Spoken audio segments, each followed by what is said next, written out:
মই বৰ্তমান উপস্থিত আছোঁ গুৱাহাটী খানাপাৰাৰ যি পশু চিকিৎসা মহাবিদ্যালয় ফিল্ডত আৰু এই মহাবিদ্যালয় ফিল্ডতে আজি প্ৰায় ৩,৪২০গৰাকী প্ৰাৰ্থীক মুখ্যমন্ত্ৰী হিমন্ত বিশ্ব শৰ্মাদেৱৰ উপস্থিতিত নিযুক্তি পত্ৰ প্ৰদান কৰা হৈছে।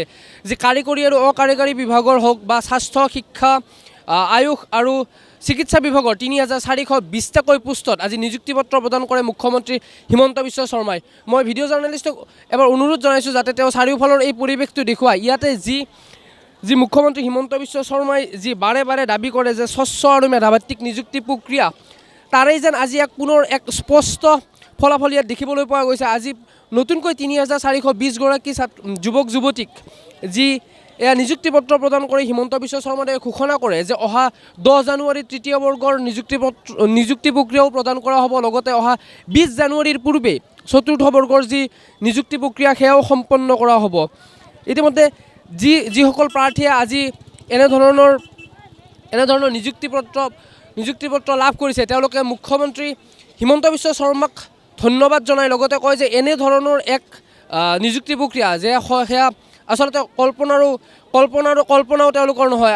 কি এক কথাত ক'ব লাগিব যে বৰ্তমান সময়ত যি প্ৰায় 1,45,000 এতিয়ালৈকে হিমন্ত বিশ্ব শৰ্মাদেৱৰ নেতৃত্বত যি নিযুক্তি পত্ৰ লাভ কৰিলে তেওঁলোকে এতিয়ালৈকে এই গোটেই প্ৰক্ৰিয়াটোক এক নিকা আৰু মেধাৰ ভিত্তিত হোৱা বুলিয়েই ক'ব লাগিব। ক'ৰ পৰা আহিছে? লখিমপুৰ।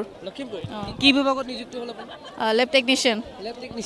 কেনে লাগিছে আজি এনেকুৱা নিযুক্তি পত্ৰ পাই? এনেকৈ ভালে লাগিছে। আগতে কেতিয়াবা ভাবিছিলেনে যে এনেকুৱা মিটিং পাতি আপোনালোকক এনেকৈ নিযুক্তি পত্ৰ প্ৰদান কৰিব? ভাবাটো নাছিলোঁ, আজি ফাৰ্ষ্ট এক্সপিৰিয়েঞ্চ আৰু আহিও ভাল লাগিলে। Laboratory technician.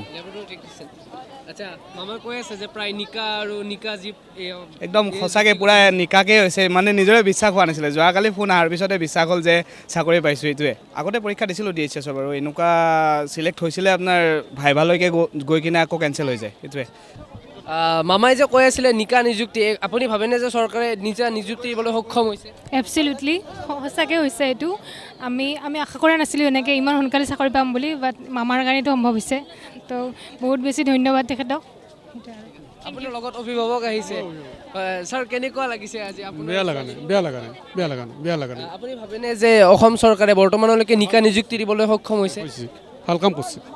ভিডিঅ' জাৰ্নেলিষ্ট গৌতমৰ সৈতে মই ৰক্তিম, গ্ল'বেল নিউজ নেটৱৰ্ক।